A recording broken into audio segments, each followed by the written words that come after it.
CVS is cyclic vomiting syndrome. It can happen like once every month or every day for a week. I take 12 pills a day. Something a lot of people with CVS suffer from is lack of knowledge by medical professionals, healthcare professionals. They don't understand it. And it just can be an attack any time.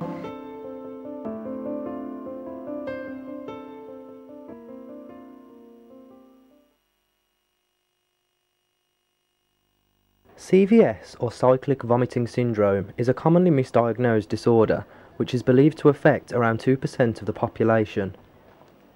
Recognised just over 100 years ago, little is known about the causes of CVS, and many healthcare professionals are unaware of its existence. At Hope Hospital, Manchester, Professor David Thompson is one of few gastroenterologists who specialise in the study of CVS. It's, as the title would suggest, a syndrome, that is to say a collection of complaints or symptoms. It is the recurrent and unexplained vomiting suffered by a patient, usually with prolonged periods of normality between them. CVS does seem to occur more in females than males, and we're not really sure why. The peak time of its onset is in childhood, but it can occur for the first time in adults as well. During Professor Thompson's study of CVS, he has offered expert assistance and worked closely with CVSA.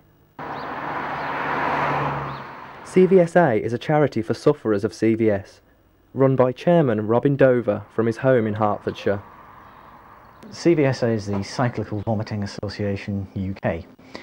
It was first set up by a group of families and parents as an informal support group in Essex. As a result of that success, they went for formal establishment of a charity. So CVSA is now in its 10th, starting its 11th year as a formal registered charity.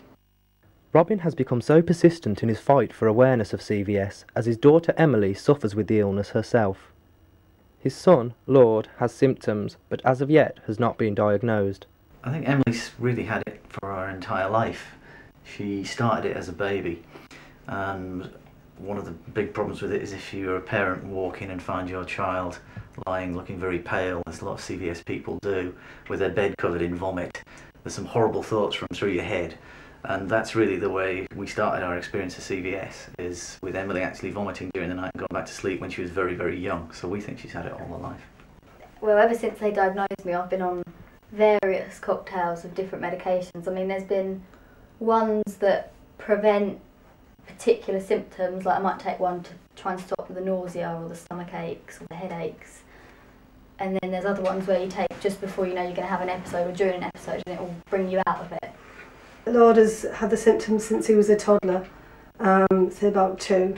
It would start with any virus that he had would start with vomiting, which isn't normal in most children as far as I'm aware. And it would be regular. You could look at the clock and I knew in half an hour he would be sick. It comes on in our children, it's always early hours of the day. The real severe ones always happen at home, so it is hidden in our case. Some people it comes on during the day. And this is the problem we faced. Something a lot of people with CVS suffer from is lack of knowledge by medical professionals, healthcare professionals. They don't understand it.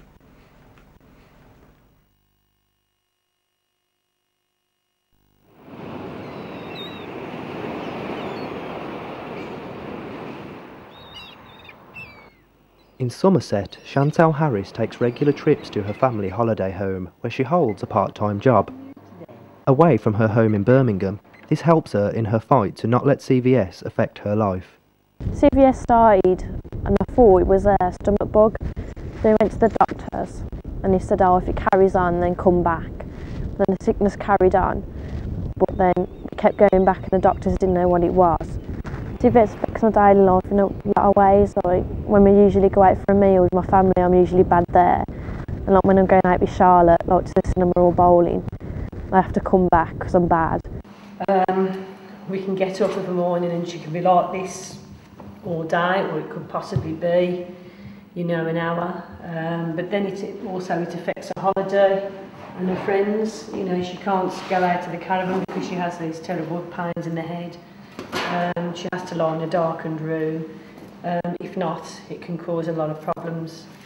Treatment for the sufferers is essentially the treatment of the symptoms. Since we don't know the underlying cause, in most cases, we are faced with suppressing the onset and the severity of the vomiting episodes when they occur.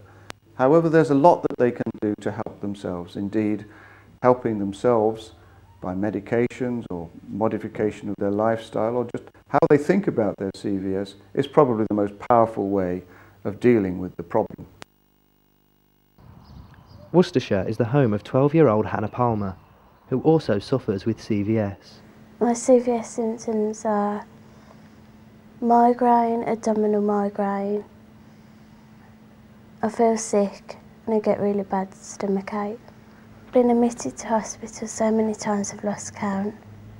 When I go in there, I'm put on a drip because I'm dehydrated. When Hannah goes into hospital, all drugs are given intravenously. She still carries on with the pain relief. And she's also given a medication, which I can't remember the name of, which tries to prevent the damage that the acid does to her stomach and her gullet with the constant vomiting. My family and friends are very supportive, and the school is. And when I go back to school, the teachers are very helpful and they help me catch up. The lives of CVS sufferers are made easier with the support they receive from family and friends.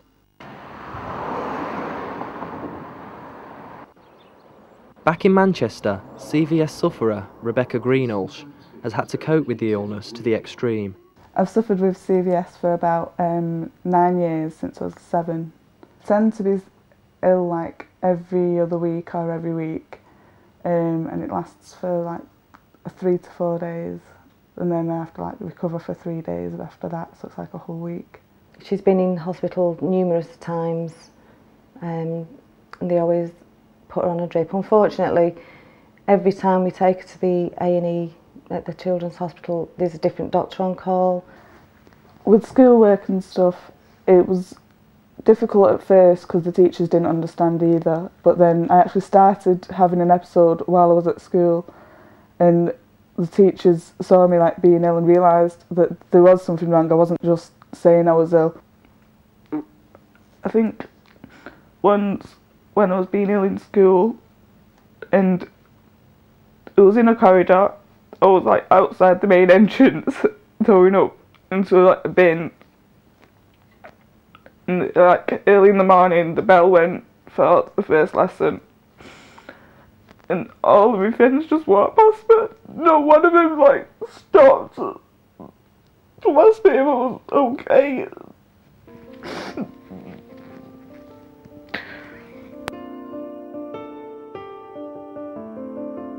The advice I'd give other people that suffer from CVS is don't take bullying.